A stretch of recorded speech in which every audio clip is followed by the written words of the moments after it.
Aê, Ok, galera, vamos começar então, né? Essa aula está sendo gravada para poder postar para algumas pessoas que não, de repente não poderiam estar aqui nesse horário, tá bom?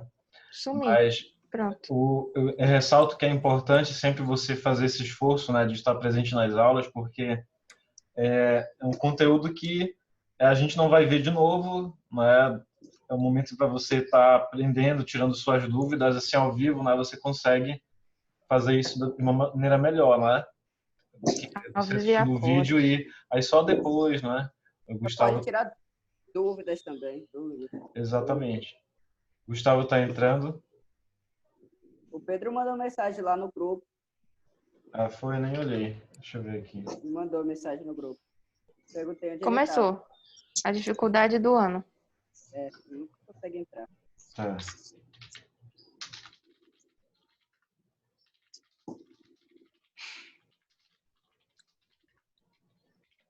O tio não Tá. grava não, tio. Como? Não grava não. Vou ter que ficar bloqueando a tela aqui. Que nada. Mas aí vai ficar famosa aí no YouTube. Verdade. Caramba! Vai postar mesmo.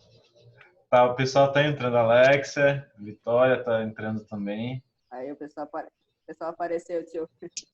Bem-vindos aí, quem tá chegando agora. Alexia, bem-vinda. Viu tá entrando também. Valeu, tio. Gustavo, todo mundo. Bill, Ah, bem-vinda. eu não entendo o Gustavo. Me liga o áudio depois desliga. Tá certo, então. Eu vou colocar aqui um slide para você. Aqui. Deixar ligado com o A gente falou nas aulas anteriores sobre a cabanagem. Então, mas aí o que aconteceu depois da cabanagem, certo? O governo ele fez uma série de ações no sentido de evitar que a cabanagem se repetisse, certo? Porque a cabanagem ela foi um momento tão tenso, né? Que o governo ele temeu que a população se revoltasse de novo. Então, o que o governo fez para que isso se evitasse, né? E o governo foi bem sucedido, até mesmo porque depois disso, né? Até o momento não teve nenhuma revolta que se equiparasse à cabanagem, né? Inclusive é uma das maiores revoltas populares do Brasil, se não a maior, né? E aqui no Pará especialmente, né? Então, o governo diríamos que foi bem sucedido nessas políticas para se evitar a volta da cabanagem, certo? Então, Corpo de Trabalhadores do pós-cabanagem. Tá, mas para a gente lembrar, né, a gente saber o que é direito, o que foi isso, né? Essa ação aqui que foi intitulada de Corpos de Trabalhadores, a gente vai relembrar o que é cabanagem. Tá aqui o memorial da cabanagem, né? A gente já falou sobre isso na aula, né, que foi encomendado pelo Jader Barbalho, que é o pai do atual governador do Pará, né? O monumento da cabanagem fica ali no entroncamento e simboliza, né, a subida, né, do povo cabano, né, que sai, Mimosa está doido, saindo daqui das camadas mais baixas até o poder, né, superando os obstáculos e esse ideal permanecendo no ideal, né, no ideário, né, melhor dizendo, da população paraense, né, esse ideário de luta, né, de busca por direitos e tudo mais. Hoje em dia é muito maltratado lá, né, tio? Tá tudo pinchado. Demais. Recentemente foi feita uma reforma lá, mas essas reformas que eles fazem não duram um mês, fica pouco tempo ali, porque... O que eles chamam de reforma significa pintar. Eles só pintam, no máximo ajeitar a grama e acabou, sabe? Então, teria que ter um policiamento, de repente, se eles fizessem um projeto ali de fazer uma praça bonita, uma coisa assim ali do lado, acho que seria legal, porque iria gerar uma movimentação ali que à noite realmente você passa ali, é tudo escuro, bem isolado, não tem nada ali perto, especialmente agora com... Para ficar uma coisa bonita não mata ninguém, mano. Pois é. Aí toda essa área comercial aqui eles fecham à noite a partir de 7 horas, é até meio perigoso você passar por ali, né? Aí só fica mendigo, né, bandido. Escuro. É demais, demais. É verdade. Aí a população não tem essa consciência, né, de manter esse ambiente limpo, né? E é bem complicado. Não falo nem pelos moradores de rua, né? Mas por outras pessoas mal intencionadas ali, né? Às vezes o cara só quer dormir ali, né? Mas deveria até ter políticas públicas para realocar essas pessoas que ficam dormindo ali, né? Mas essa é a memória, né? Que fazem do movimento. E, infelizmente é isso. Lugar pra dormir. Tá, primeiro, né? Aqui, vamos voltar aqui. Vamos relembrar o que é cabanagem? Quem fala pra gente aí o que é cabanagem? A revolta dos cabanos. Revolta dos cabanos. Mas... O que mais? Quem ajuda, A Alex? revolta... Pode A falar, revolta... Gente, deixa o Renato falar. A revolta contra os governantes da área, que eram chamados presidentes do Estado. Tudo bem. E também porque chegou às ideias da Revolução Francesa por meio de uma invasão que eles fizeram na Guiana Francesa. Muito bem, né? Legal, né? Renato trouxe essa ideia da Revolução Francesa, muito bacana. Né? E foi isso, né? O que os meninos falaram, essa revolta popular que aconteceu aqui no Grão-Pará, né? Na província do Grão-Pará, que não é o shopping, né? Na província do Grão-Pará, aqui, como diz aqui nesse texto, no ano de 1980. O que 1900? 1800? Aqui é a data da inauguração, né? Eu já estou lendo até errado. No ano de 1835, no período regencial do Brasil, né? Então eles se revoltaram contra o governo, assim como a Revolução Francesa derrubou aquele governo, né? Aqui eles fizeram isso também, assassinaram o líder máximo local, né? Que era o presidente da província, e chegaram ao poder. Mas, pelo que a gente viu nas aulas, esse governo ele durou muito tempo, ele foi bem sucedido, o governo da cabanagem? Não. Por quê? O que a gente viu que indica que o governo cabano não alcançou esses objetivos? Os presidentes cabanos, eles, eles iam com a rainha e falavam que eles fariam tudo pela rainha. Tipo isso. Sim, no Aí... caso o imperador, né? o imperador. Tudo bem. Tipo, Que na época... eles falavam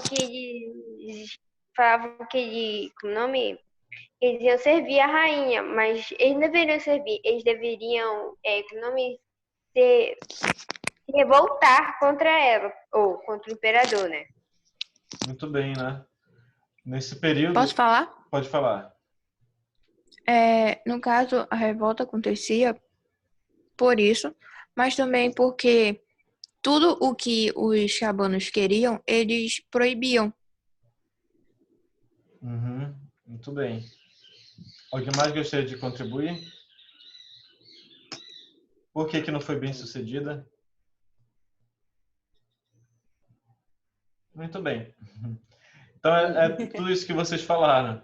Né? Então, esses governos que assumiram na cabanagem, eles, apesar de que a maioria das pessoas que estavam no movimento, elas eram contra o governo, né? Eram o governo imperial, que no caso, nesse momento, se vivia a regência, né? Que foi quando o Dom Pedro II era pequeno ainda, né? Era criança e não podia assumir o governo. Então, se assumiu um governo temporário, que é chamado de regência, até ele ficar maior de idade. Né? Eu até mencionei que essa novela Novo Mundo está retratando um pouco desses períodos. Né?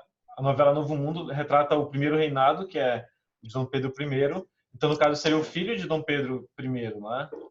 Então, quando Dom Pedro I foi para Portugal para assumir o trono de Portugal, quando o pai dele morreu, né? Então, o filho ficou aqui, né? Dom Pedro II. Só que ele era menor de idade, não podia assumir, então ficou um governo temporário.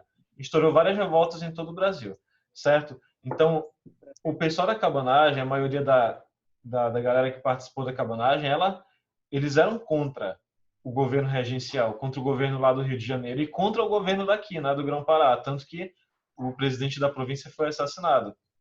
Aí aconteceu uma série de coisas ali, né? O governo central, né, lá do Rio de Janeiro mandou pessoas para cá para derrubar o governo, Cabano não conseguiu, né, até que por fim eles conseguem. Né? Então, além dessa própria questão do governo central do Brasil, né, lá no Rio de Janeiro, ele mandar tropas, mandar pessoas para cá para derrubar o movimento, mas uma das principais coisas que feriu o movimento foi justamente porque os governos que assumiram, eles acabaram não cumprindo o que eles prometeram. Novidade no Brasil, né? O governo promete e não cumpre. Né? Então, eles começaram a perseguir as pessoas que eram contra o governo, o próprio governo Cabano, né? A gente já está falando, né? Então, o pessoal que assumiu o governo da cabanagem começou a perseguir os outros, os mais pobres, não libertou os escravos, né, os indivíduos escravizados, né, que era uma das pautas que grande parte da população queria, né, porque muitos desses que lutaram eram escravizados, né? A gente está falando de 1835, né? A Lei Áurea foi assinada só em 1889, né? Enfim, então foi um governo para os ricos, né? Então acabou que eles faziam a mesma coisa que todos os outros governos fizeram, um governo para ricos, né? E por isso que não foi bem sucedido, né? E, isso enfraqueceu o movimento e facilitou com que as tropas, né, e o pessoal mandado do Rio de Janeiro para cá acabasse dominando a galera aqui. Né? Apesar de que o movimento ele continuou forte no interior, né? Mas inclusive na aula passada eu coloquei um vídeo para vocês assistirem, né? Fala sobre isso, né? Mas o movimento cabano ele enfraqueceu de tal maneira que ele não se repetiu, né? Não teve o povo não voltou de novo para se revoltar, não daquela maneira, né? Tão forte quanto estava, né? Então a cabanagem ela perdeu, né, a sua força. E uma das maneiras, né, que isso aconteceu foi através do que a gente vai ver agora, que são os corpos de trabalhadores, tá certo? Deixa eu colocar aqui para você, que é o que está no material que eu mandei para você lá no grupo, que é necessário que vocês baixem depois para poder estudar e fazer as atividades. Só está falando lá da cabanagem. Aqui, esse mapa é interessante, que eu não lembro se eu mostrei nos slides das outras aulas. Aqui é o processo de interiorização. Aqui alguns povos indígenas que participaram do movimento. Por exemplo, aqui em verde, os índios Mura, aqui os Maués e os Munduruku. Aqui tudo aqui na região do Pará e Amazonas. Que na época era só um governo, que era o Grão-Pará. E aí, o que foi os corpos de trabalhadores? A gente vai entender melhor o que é isso. Tá certo? Caio, lê para a gente, por favor, aqui esse conceito que está na tela. Os corpos de trabalhadores. Isso. É para ler o que está embaixo também? É isso. Para evitar... Esqueci o para. Para evitar... Tá, para evitar que o movimento cabano se reavivasse era uma tarefa desafiadora para o então presidente de província Soares de Andréia mesmo. Assim que assumiu o governo, rapidinho, realizou só um instante. uma grande caçada aos que apoiavam. Só um instantinho. Só para lembrar, esse cara, o Soares de Andréia, foi justamente o primeiro governo enviado pelo Rio de Janeiro após a cabanagem. Ele que conseguiu retomar o governo o governo daqui do Grão-Pará em favor do Rio de Janeiro, do governo central. Então ele tinha essa tarefa de evitar que a cabanagem se repetisse. Ela ia partir daqui de novo, Caio, assim que assumiu o governo. Assim que assumiu o governo, realizou uma grande caçada aos que apoiavam o movimento, inclusive a imprensa favorável aos cabanos. A medida tomada que melhor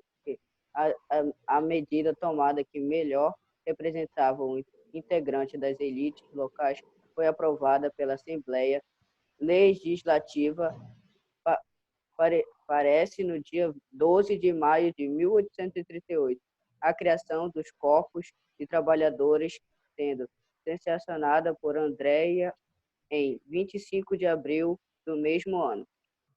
Rapidinho, antes de falar propriamente dos corpos de trabalhadores, só quero chamar a atenção aqui para a questão da imprensa, né, que, embora grande parte da elite, né, seja a elite financeira, intelectual, fosse contra a cabanagem, mas tinha grupos que eram a favor. Uma das medidas, né, que Andréia tomou, Andréia, pra gente é estranho, né, mas é o nome dele mesmo, que Andréia tomou foi, por exemplo, mandar queimar os documentos relacionados à cabanagem. Queimar jornais, panfletos que falassem a favor da cabanagem e várias outras referências. Muitos dos estudiosos da cabanagem hoje, né, eles encontram muitas dificuldades em relação a ter acesso a certos documentos, porque muitos deles foram queimados. Né? Hoje a gente tem essa facilidade, né, de ter tudo em nuvem, né, ter esses arquivos num pendrive. Mas naquela época era tudo impresso, né? Não ser excluído tão rápido assim, né? Exatamente, né? Então, se alguém tocar fogo lá na sede do Jornal Liberal, vai ser um prejuízo financeiro, né? Mas todos os arquivos eles estão salvos lá na nuvem, né? Na internet, e facilmente você tem acesso até mesmo, né? Hoje, né? Os jornais têm essa questão própria, o próprio site, né? Tem essas notícias online, etc.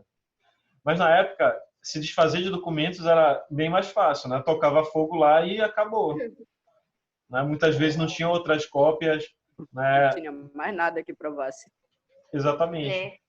Tipo, não tinha mais nada que provasse que aquilo existiu, tipo. Se eles queriam acabar com alguma lei, toca fogo no negócio. Isso mesmo. Não tinha prova nenhuma. Exato. Não tinha como comprovar nada. Isso mesmo. Então isso facilitava, né, para pessoas sem escrúpulos, né, como o Andréia, né, a fazerem esse tipo de coisa. Né? Então, o que aconteceu foi que, por exemplo, hoje muitos estudiosos, muito do que se conhece sobre a cabanagem, são os pesquisadores, por exemplo, aqui da UFPA, vão buscar em jornais de outros estados que noticiaram a cabanagem, até mesmo de outros países. A cabanagem ela toma uma proporção tão grande que jornais internacionais eles noticiavam a cabanagem. É uma revolta popular que tomou metade do Brasil, né? O Grão-Pará era gigantesco, né? Pegava praticamente toda a região norte. Isso ganhou notoriedade internacional. Então, até muitos desses pesquisadores pesquisam até em outros jornais, em fontes internacionais. Então, isso é legal de saber, né? Porque isso mostra a força que a cabanagem teve. E essa tentativa de silenciar a cabanagem acabou que, por um tempo, funcionou, mas hoje, né, os historiadores eles conseguem ter acesso por outras fontes, né, e muitas dessas informações. Certo? Então, Andréia, além disso, né, de perseguir, mandar prender, ele criou esse negócio aqui que é os corpos de trabalhadores. Então, vamos ver o que é. Tá, deixa eu passar aqui.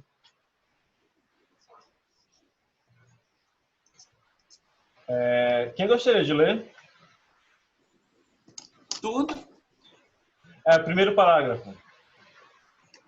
Eu. Tá ok, Renato. Os corpos de trabalhadores eram uma forma de recrutar. E Renato, só um instantezinho aqui, eu só vou precisar aqui fechar uma janela que começou a chover. Só um segundinho. Tá bom.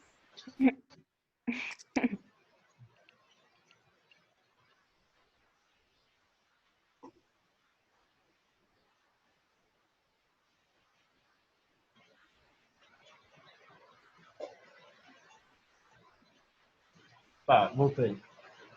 Tá. recrutamento compulsório de força de trabalho, que durou 21 anos. A lei previa que o alistamento obrigatório dos homens na faixa etária de 14 a 50 anos, o que nem sempre era respeitado. Que não tivessem propriedade e o que fosse, sobretudo homem de cor, isto é, índios, pretos, não escravos e mestiços, que foram justamente o grupo de maior expressão no movimento da cabanagem, que ia contra os interesses do governo e de elites locais. Tá, uma pausa aí. Tá, então vamos entender isso aqui. Esse parágrafo traz bastante informações bem preciosas sobre a gente entender isso. Tá? Então, os corpos de trabalhadores eram uma forma de recrutamento compulsório de força de trabalho. Tá? Então, recrutamento compulsório, quem sabe me explicar o que é isso? Eu não tenho certeza, mas é tipo um recrutamento forçado. Isso. É que nem no exército. Isso mesmo. Por exemplo, se tem uma guerra, o governo ele tem autoridade para obrigar quem ele quiser a lutar. Então, foi assim na Segunda Guerra Mundial, por exemplo. O governo brasileiro decidiu entrar na guerra, aí ele chamou pessoas voluntárias para participarem e pessoas com recrutamento compulsório, ou seja, elas foram chamadas obrigatoriamente a servirem o país naquela guerra. Nesse caso aqui, não numa guerra, mas se usa esse termo que é muito utilizado pelas Forças Armadas de recrutamento obrigatório. Eles foram obrigados a irem para esses lugares.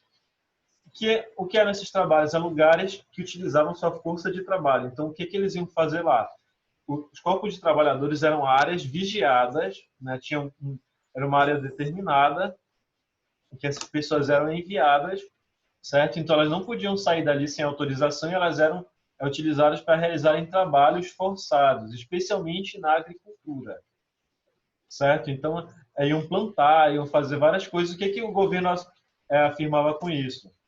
O governo afirmava que, com a cabanagem, muitas dos trabalhos no campo eles foram interrompidos, até mesmo porque grande parte da galera que lutou na cabanagem eles eram realmente do campo, eles eram pessoas que trabalham com agricultura. Então, o que o governo afirmava? Esses vagabundos aí saíram lá das plantações, deixaram de trabalhar e olha que a gente está sem comida agora, era só papo, Qual toca dos caras, porque eles só queriam forçar eles a trabalharem mesmo, de graça. É um trabalho, a gente não pode afirmar que é um trabalho escravo, mas que se assemelha muito à escravidão, Você ser forçado a sair do seu local de origem e ir para um outro ambiente, vigiado, Você não pode sair sem autorização e você é obrigado a trabalhar ali, para o governo, mesmo que não fosse de graça, mas eles até que ganhavam alguma coisa ali, mas era mínimo. Era um trabalho explorador e que eles não ganhavam algo suficiente à altura àquele trabalho que era realizado.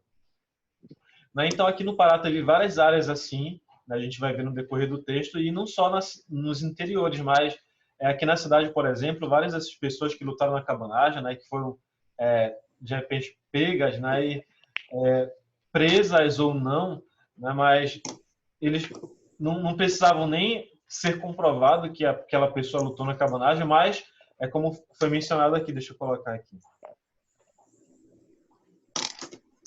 Olha aqui, grande parte dessas pessoas tem uma faixa etária, Qual é a faixa etária? Qualquer pessoa era recrutada para esses corpos de trabalhadores? Não. Tá aqui, ó, de faixa etária de 14 a 50 anos. Isso. Eram homens e mulheres ou só homens? Só homens. Só homens. Exato. No estatuto, Oi, pode falar. Não. É que meu áudio saiu atrasado. Tá Deve bom. ter sido isso. Acho que sim. Então, eram só homens, né, era pela regra, mas em algumas áreas se via mulheres também, né? Mas o corpo de trabalhadores era para homens, dentro dessa faixa etária de 14 a 50. Né? E lembrando que dentro daquele período, né, que a expectativa de vida era muito mais baixa do que hoje, uma pessoa de 50 anos era considerada bem idosa, né?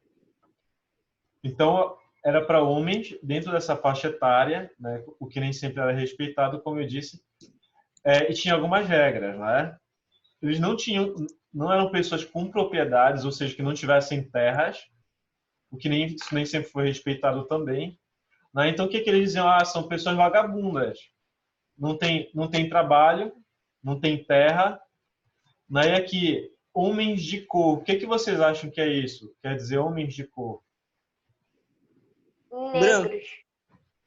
Brancos ou negros? Negros, Negros. brancos, Negros. homens com cores. Negros por causa que eles achavam que só por causa que da cor diferente, que era a cor que era diferente deles, né? Eles achavam que era outra coisa. Exato. Não, eu acho que são os Acho negros, que- sim, porque geralmente a gente não considera o branco como uma cor quando a gente vai É desenhar, verdade. né? É A pessoa verdade. não pinta É uma coisa verdade. com. Bora pintar o cabelo da cor branca? Não tem Não. isso. É isso. E já que o preto é uma cor mais firme, mais como eu posso dizer, mais visível. Usada? Não é nem usada que eu digo, porque aquilo que eu falei foi só uma metáfora, mas Sim. ela é mais visível, mais forte. Eles chamaram eles de homens de cores também, porque o preto, já que não era tão comum onde eles viviam. Tudo bem. Eu acho que é isso. E também, sabe, porque eles eram. Eu acho que eu sei porque eles são brancos, por causa que o negro ele resiste mais ao sol. Tipo, lá na África, lá é muito sol. Aí eles, eles resistem mais ao sol do que os brancos. Mas também isso não significa que eles são, como é o nome? Inferiores. Não, que eles também não se queimem com o sol. Tudo bem. E, gente, só uma coisa aqui, a gente tem 3 minutos, a discussão está bem interessante. Vamos fazer o seguinte, eu vou encerrar essa reunião, certo? Que é a primeira aula, aí eu vou jogar o segundo link da segunda parte da reunião lá no grupo, aí você entra e a gente continua esse papo que está bem interessante. Tá bom? Então, eu vou encerrar agora e entrem lá para entrar na segunda aula, tá? Tá. Tá, um segundinho. Eu não estou achando onde é. Aqui.